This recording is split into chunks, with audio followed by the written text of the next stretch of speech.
Hey guys, Can't handle welcome it. back to Seller Sessions on a Monday, day 752 in the Big Brother house.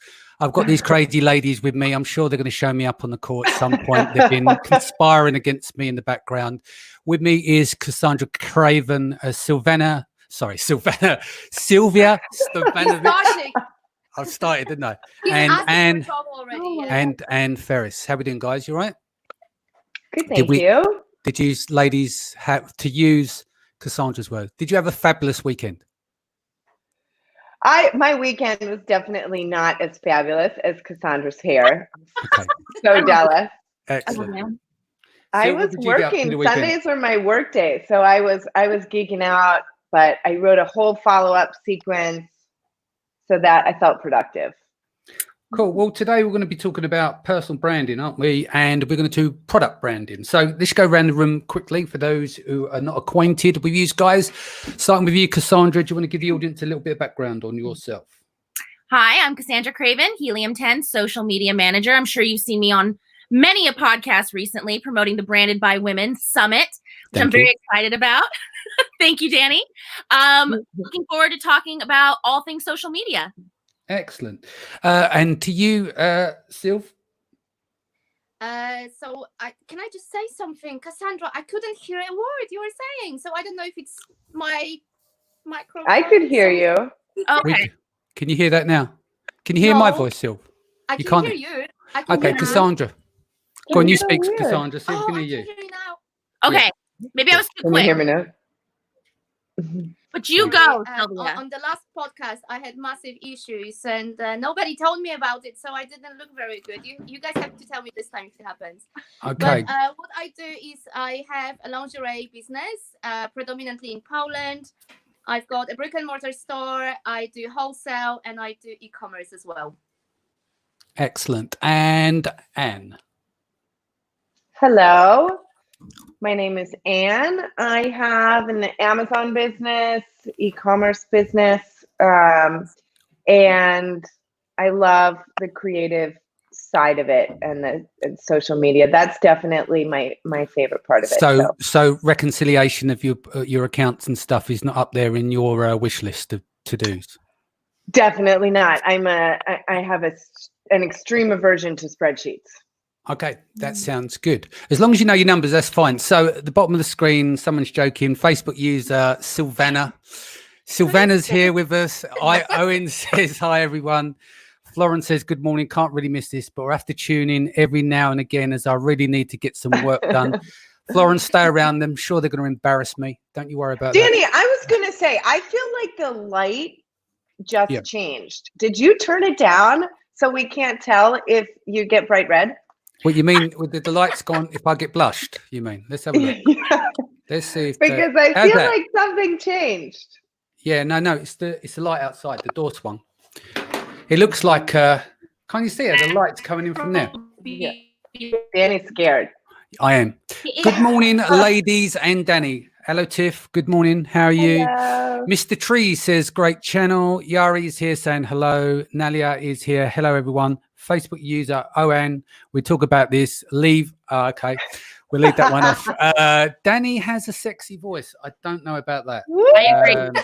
Right, who we got in the feed? Lazari is here. Corina is here. John Miller's here. Sahal is here. Yario here. Armand's here. Jordan's here. Matthew's here as well. Right, so we're going to be talking about personal brand. You guys are at different stages of developing your personal brand, right? And we're also going to talk about the branding of products, which comes into play with Cassandra here as well, because obviously Helium 10 being one of the leading softwares in the space. So let's start with the product end of things, and then we're going to move into personal brand. So can you give a little background on what you feel is in order to really get a product noticed in terms of social media, Cassandra, what are some of the key things that people need to do on their own products themselves? So I think a lot of times with promoting your products on social media, there's the on the surface approach of what does your product do? What are the who, what, when, whys, where, tell me all the ins and outs. But I think the next layer to it is going deeper to that emotional connection. How does this product invigorate your life? How can you implement it into your life, your daily routine? How does it provide for you, your friends, your family? I'm going to use like a kitchen tool example, let's say. Like daily habits you're talking about, yeah? Making it part of your daily habits, yeah. Exactly. So it's kind of that layer of what is the emotional connection that you can bring to your product, to your audience, and how do you make that connection happen? It's not just about the on the surface of, oh my God, this is the fastest or this is the best, which those hype words get played out so quickly, especially in this space. So you want to make sure you bring that emotional connection to your social media platforms when you're talking about your products and really give them an inside look at how it's constructed. What's the behind the scenes? What does this product mean to you, especially if that has more of an emotional, personal connection to you? That makes sense. And with your product yourself, how do you create that? I'm not going to say emotional connection because you done me last week. So let's just say, how do you make that connection with your audience? Well, Danny, I love to connect. I can't do it. Yeah, here we go. Yeah. Open the door. Anyway, no. Yes. I like made my own self blush. I don't know how I did that. There you go. So yes, I 100% agree. And I think, it's different for different products, right? I sell product for family, and what we do, is I think I always talk about lifestyle images, being really important and showing, Instagram especially is really about an ideal. Instagram and Pinterest, they're selling an ideal lifestyle. We all have this kind of our Instagram life in our head, our Instagram dream life of who will you be in the kitchen if you are using this.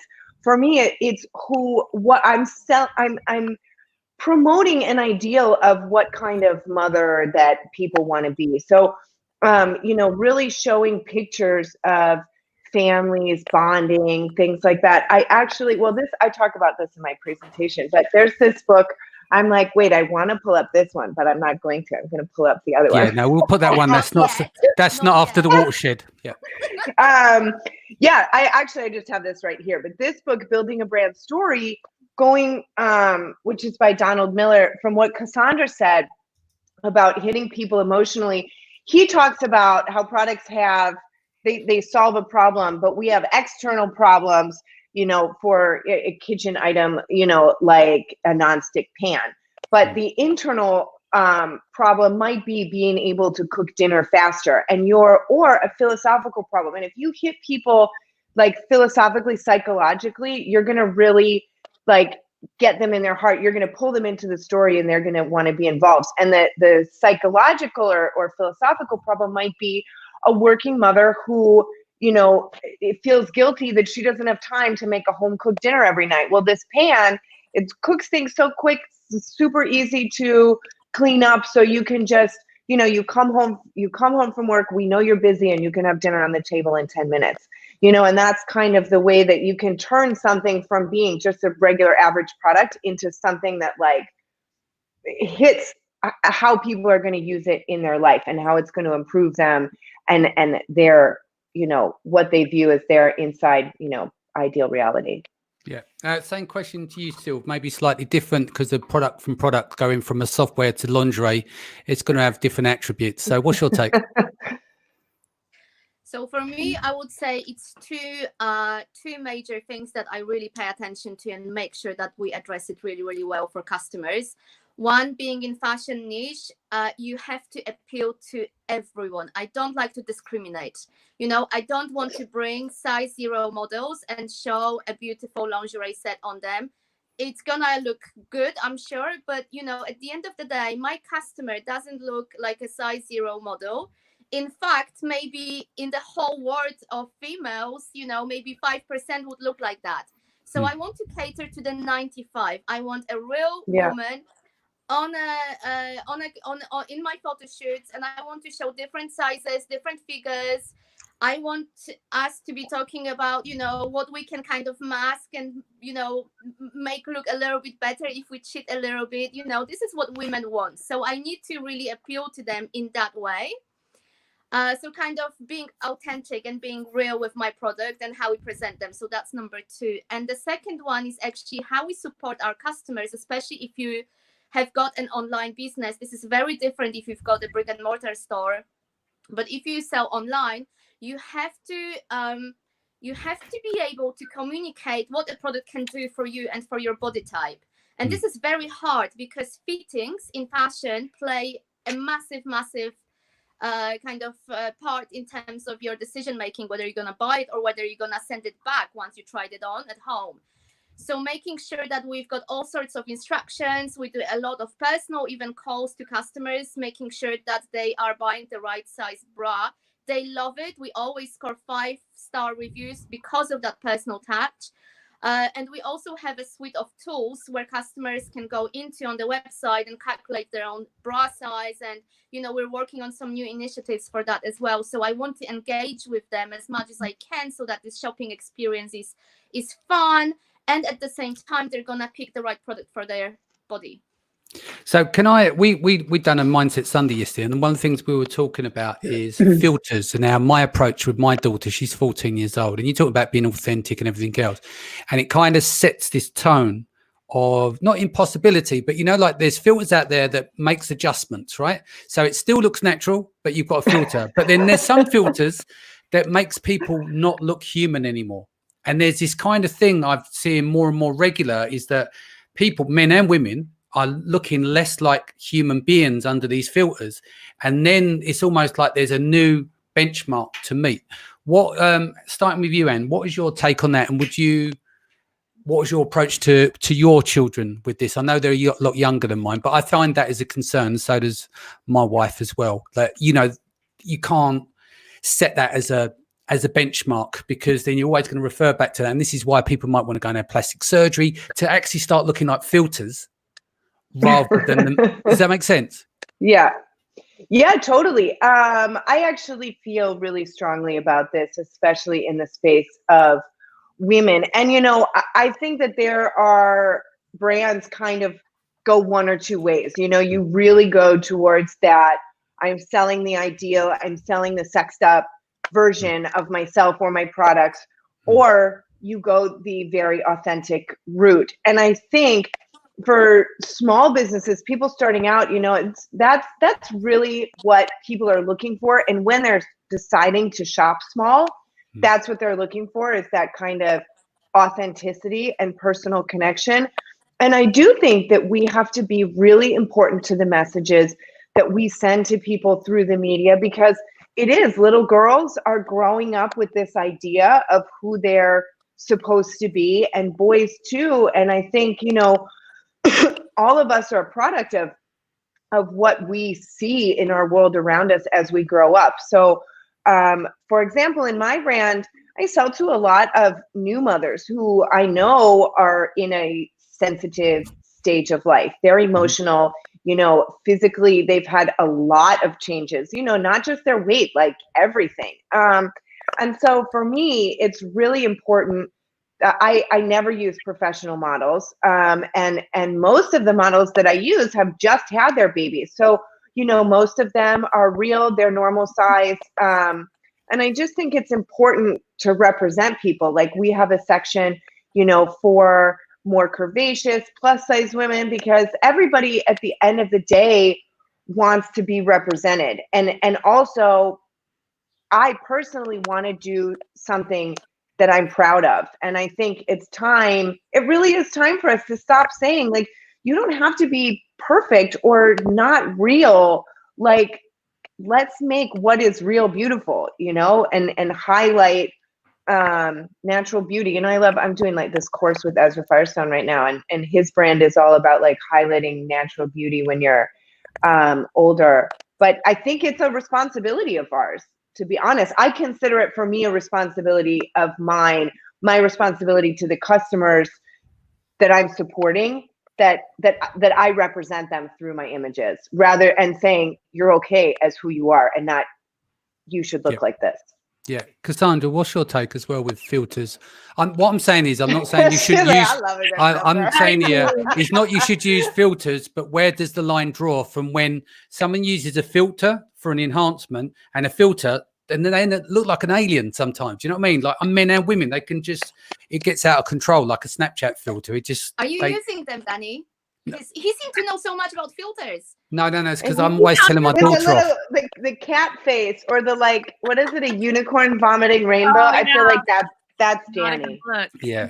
Yeah. Little horns, little devil's horns. Yeah. I'm going to tell you to stay away from that, Danny. Okay, that's not what you want to do. Especially if you're using it for any Tinder profile. Cool. If I've gone through a filter, could you imagine what I'd look like without one? Anyway, come on, Cassandra, tell me about filters. Okay, so first of all I'm fully unfiltered. All my Instagrams are totally real. I have no idea what you're talking about. No, but I totally understand, and I agree with Anne that there is a social responsibility of showcasing real people, real aspects. There is something that audiences gravitate towards for that raw and real content. They want to see people in their natural elements. That's what people gravitate towards most. That's what they like most. And that's what they just have this instant connection to psychologically.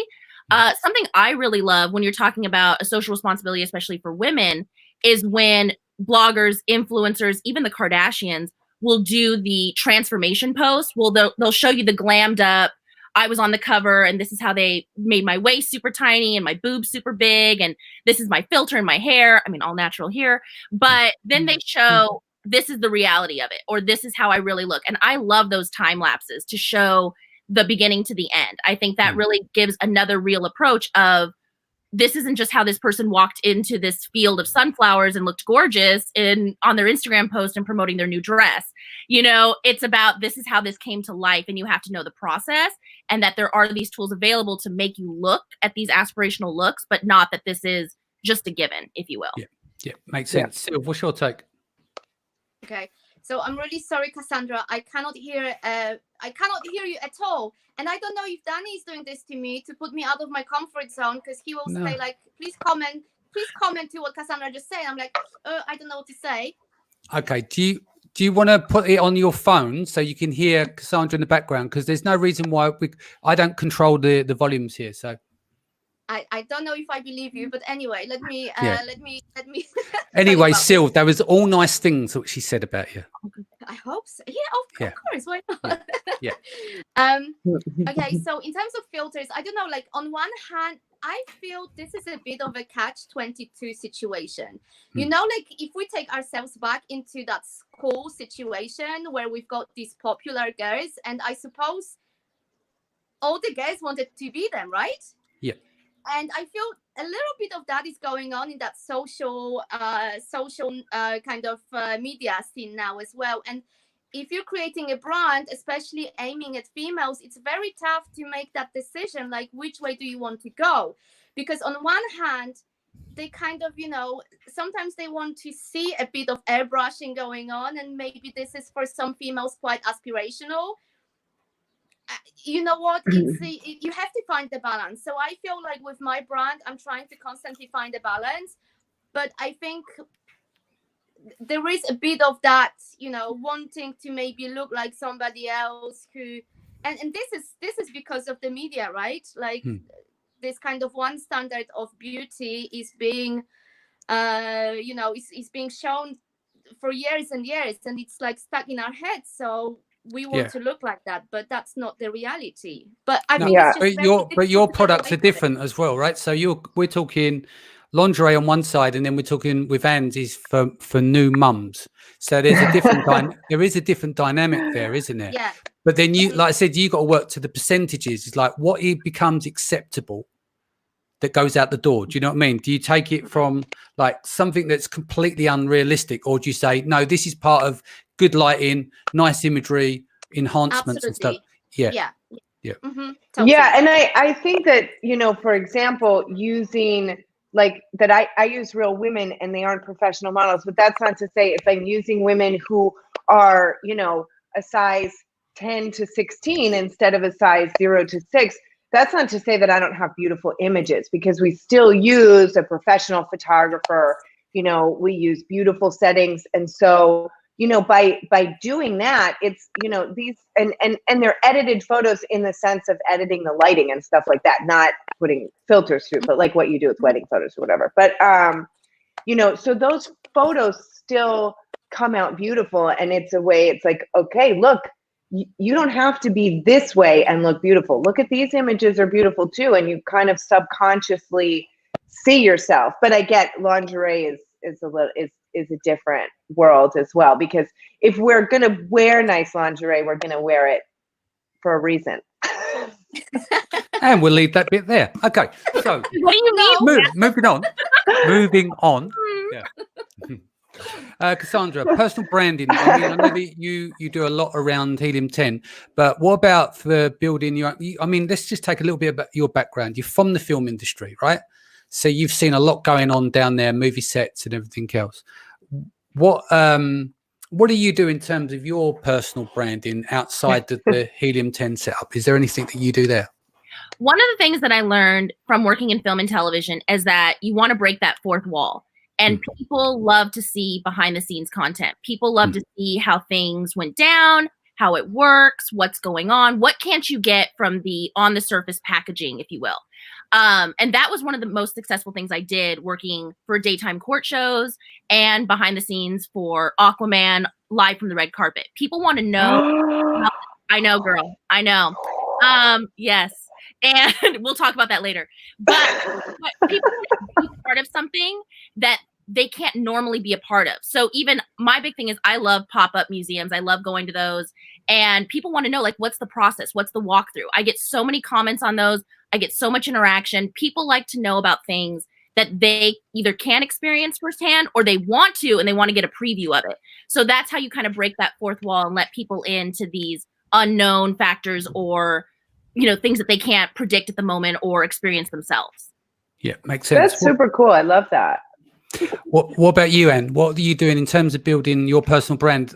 And is your brand tied in with your products as well, or do you keep that separate?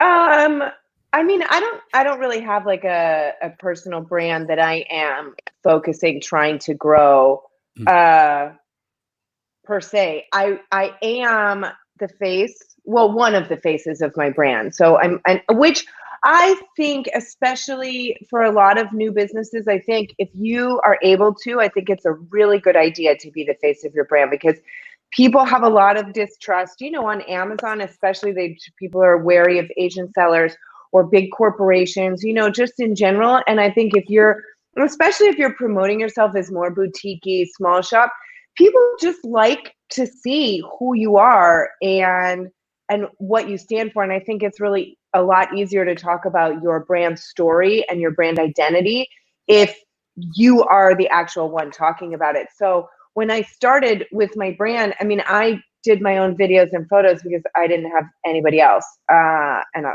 had babies. So I kind of just used that, not having any idea of the impact that would have. And going onward, it's really been a big thing for me. So I think it's great to kind of be the face. You can interject yourself into your brand. And I also don't think you don't have to feel like you need to look a certain way. Like, look at Gary Vee, right? I mean, Gary Vee, he's a little guy, and he's a lot to handle, and he knows that. And he talks about the percentage of people who don't like him when they first listen, but he brings the value. So you get around his like harsh personality at first. But Cassandra, I love that, the whole behind the scenes thing. That's super cool. We're about to do an Instagram versus reality video, because we shot video for my products, and it was 4 babies, like little babies, and then my 2 kids. There was nurse moms, there was crying babies, there was things being thrown. So we're putting together a video that is like, that's what people want to see. They want to know that it wasn't this, super easy process, that here's all the crazy that went behind the scenes. And it's really, Yeah. it's beautiful. So over to you, Sylv. Talk to me. You've been building up your personal brand. Would you say it's wrapped around your business itself, or is that a separate entity? So I've recently set up an Instagram account. If any of you want to follow, please. Oh, here we go. Look, here goes the plug. It's Sylv, not Silvana, Sylv Stefanovic. You can find me there. But yeah, it's a very new account, and I think a bit. I'm testing kind of different strategies in terms of how I can build up the audience on Instagram, because it's not easy these days. But the main reason why I set it up is not necessarily to promote my brand. It's actually to give something back, because I feel, yay, that's me. Thank you. I feel that, you know, I've been pretty lucky in life, and, you know, I do what I love. I've got no pressures in, I really don't, whether financial or anything else. And, you know, I would love to maybe spend some time on a daily basis kind of talking about my industry, talking about empowering women. My industry is very specific because I work in a 30,000 variations niche, which is super, super risky. Cash flow management has to be spot on. Like, there's returns, you know, there's just so many issues, the fittings as well.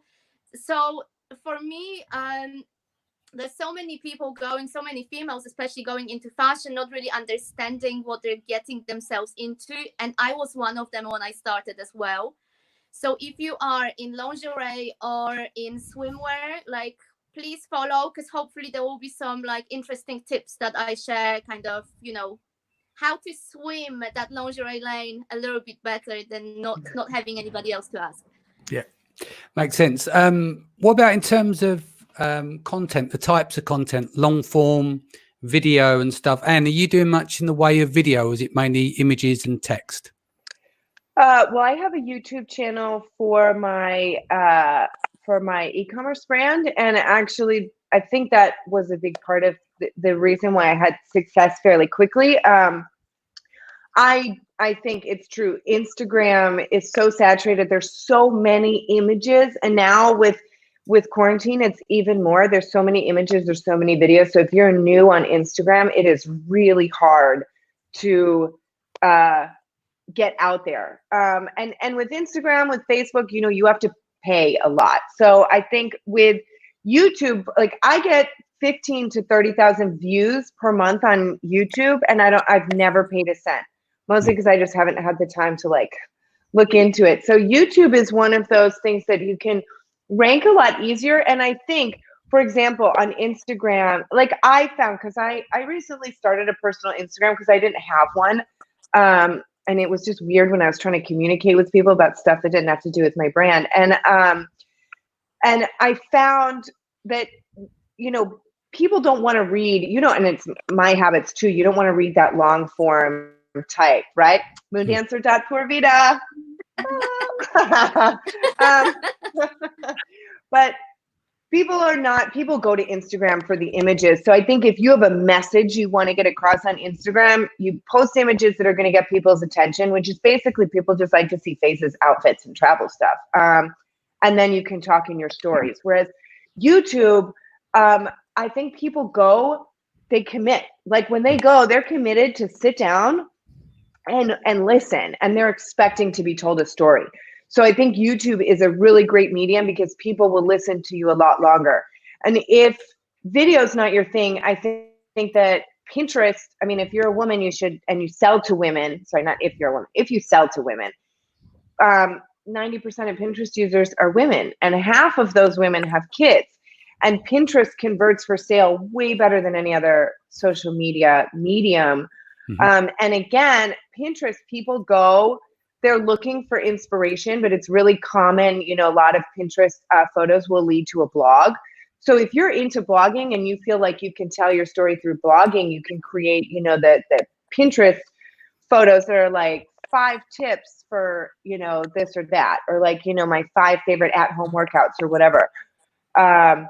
So yeah, I think, you know, Instagram is the thing that everybody spends the most time on, but using it business-wise can be a real challenge if you're not willing to spend a bunch of money and a bunch of time. But YouTube and Pinterest, I think, for free will get you the most bang for your buck. Right. Okay. Sylvia, what about video? Is you going down that route at some point yourself? Ladies in lingerie. I expected this question only because Danny has been on my case for like months, saying, when you're gonna start doing videos with everything that you want to kind of, with your messages that you want to pass. So I put one video up last week. And how did it perform? You know what, it was okay. Like, to be honest, for me, it was just to test the waters, really. I didn't prepare for it. It was spur of the moment decision. I just wanted to put it out there because I thought to myself, look, this really is quite scary in my head, takes me out of my comfort zone. Let me just go for it, put it out there, and then next time will be much easier. So yeah, I can imagine for everyone, videos are much tougher, as with pictures, we've talked about kind of, you can do whatever pose you want, and you can test, and it's just much easier. You can do a bit of airbrushing, but with videos, it's very live, it's very real, and yeah, it takes a lot of guts, I suppose, to be doing videos on a regular basis. Yep. Makes sense. Cassandra, you guys do a shit ton of videos at Helium 10. You've even got a room where everyone gets pissed up as well, haven't you? What's the war room down there? Oh my God. The tequila room. You guys have a Tequila tequila room. room, don't you? You know, casual. You're all invited when you come, when we're out of quarantine, I guess. Yeah. In terms of content, I think we do push out a lot of long form content. And I think that's the nature of our business, is that people want tutorials. They want to learn how-tos. It's very detailed. And people want, like Anne was saying, they come to YouTube, they're ready for it. They're ready to sit down. They're ready to watch a video and learn. Yeah. But I would say on other social platforms, less is more and the quicker the better.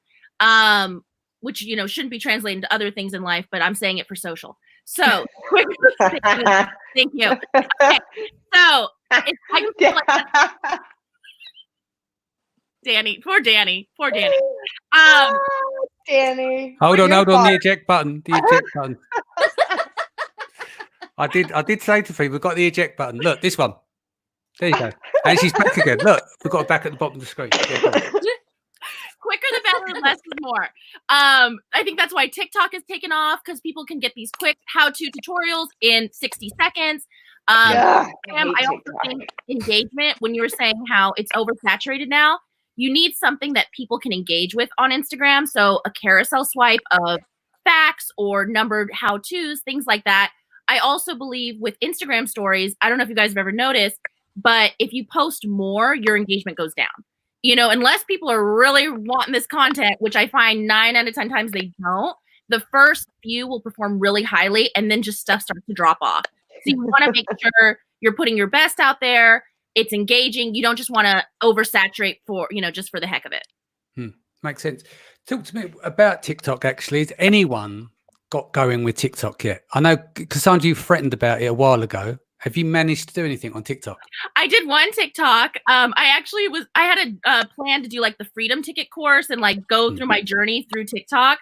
That did not work out because I felt that I was consuming more time learning TikTok and like orchestrating it versus learning.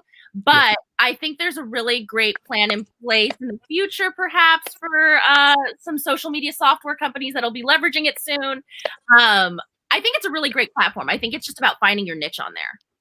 Yeah. I feel like you and Bradley together could be TikTok superstars. We could get Bradley dancing. He loves I to would dance. Doesn't he? So literally- his yeah. yoga. What's he do? Is it step or something? What's that? Zumba. Oh, Zumba. Yeah, That's he's it. a Zumba. He has When he a step teacher or something? No, Zumba teacher. Was he a Yeah. teacher? Or, yeah. Cool. Yeah. Zumba teacher and sumo wrestler. Oh yeah, he could What a have some combination. big TikTok. Multi-talented. Yeah. I'll have to start charging him for consultation fees. Yeah, I would literally get on TikTok just to see you and Bradley do, and I feel like that would be entertaining. Yeah. Danny, We're drinking. not so much. I'm not doing Englishmen TikTok. can't dance. No, I'm not going on without TikTok. filters. Not without filters. Dance without filters. Yeah, they go down really well. Right, we're going to go next. Branded by Women. Should we quickly talk about what you're doing there? Cassandra, what will you be talking about at Branded by Women?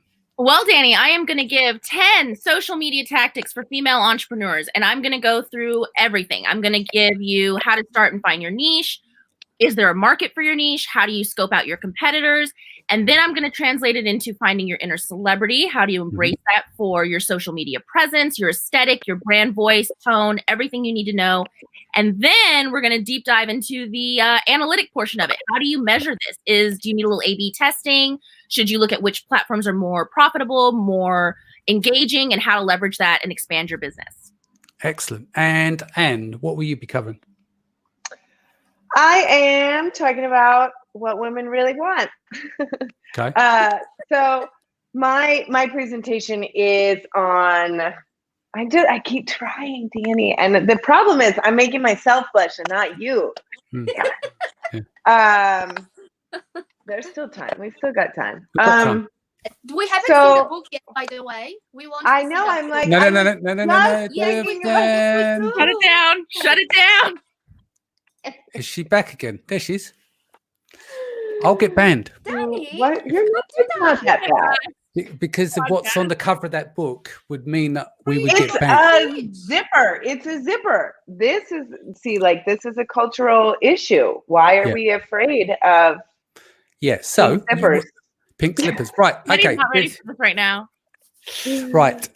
Tell us more about your presentation. Yeah. Yes. So I am going to be talking about all things branding, specifically female customers. So how to really develop your branding and your brand message to appeal to female customers. So we are going to talk about your brand story and do a little bit more of a deep dive into the book. I was just talking about building a brand story, which is epic. Like this one, I'm allowed to show this one. Like you guys should go buy this book and read it.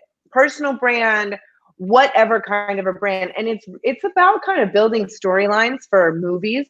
And you kind of do that for your brand. It's super quick read and it's actually really fun. It's a fun process. And I'm going to be talking about using how to like hone your message and really put your brand message and your brand style into everything you do. So that's the thing that I think can get lost, especially when you're selling on Amazon is, things can get disconnected. If you think about your style, your brand colors, you think about it all before you start, then you can put all your content together. Whether it's your written content, your visual content from your website to everything, to your social media, you get it all in one cohesive message. And that's the thing that takes you from looking like an Amazon seller to a professional brand that people will really believe in. So I'm excited. Sounds good. I'm so excited for everybody's Cassandra. I'm like, I'm going to get my notes for that one. Oh, I'm ready for yours, girl. Sylv, what are you covering? So I will be talking about how I moved from the corporate environment and started my own business in fashion, which was not easy. I didn't know much about the industry. I didn't have anybody to learn from. I moved to a different country, which is Poland. But, I left Poland 20 years before, so I didn't really understand the marketplace. It was super, super tough. And I think for me, the biggest kind of area was really that mindset of not being employed by anybody, but being your own boss and not being defined by another institution, but creating your own what I'm about and what my brand will be about. So that has been quite challenging, and I will be talking about that. Cool. So sign off shortly and give me one or two or takeaways for people that who's listening on the call to be developing their personal brand. Go for it, Anne. Sylv, you're going to get me in trouble. It's just showing Danny. I can't even hear Anne. Anne, I want to communicate with you, but since Danny got rid of you for a second, now I can't hear you. Danny, you ruined my game. Like, no one puts baby in the corner. Is that right? Yeah. All right. You put me in the corner. So listen, takeaways. Okay. Come on, let's make this serious. Come on. Serious. Come on, Danny. Takeaways. Well, I really loved what Cassandra said about being behind the scenes. I think, and showing behind the scenes content. I think that is really fun. And I think that's something people will like to see. And actually, Gary Vaynerchuk talks about that as well when he's talking about building your personal brand. Is even if all the content doesn't get posted, if you're starting out, to document everything. Because let's say one day you do make it big, having documented the actual struggle of how you made it. Like maybe before you've made it, people don't really care. But if you've made it, and you have kind of documentation.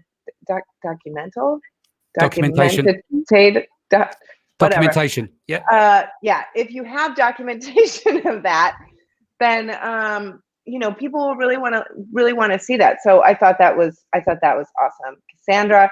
And I think just authenticity, whether it's your own brand whether it's a personal brand or whether you have a product brand. I think even if you use filters, you can do it in an authentic way, you know?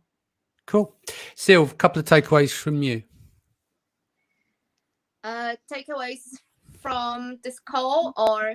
Yeah, for people that are listening in now, what would you suggest? I'm sorry, I couldn't hear a word what Anne was saying, so I don't even know what we're talking about now. Okay, so what we're talking about is a couple of takeaways before we go for people listening in the call, which will help with their personal branding with social media.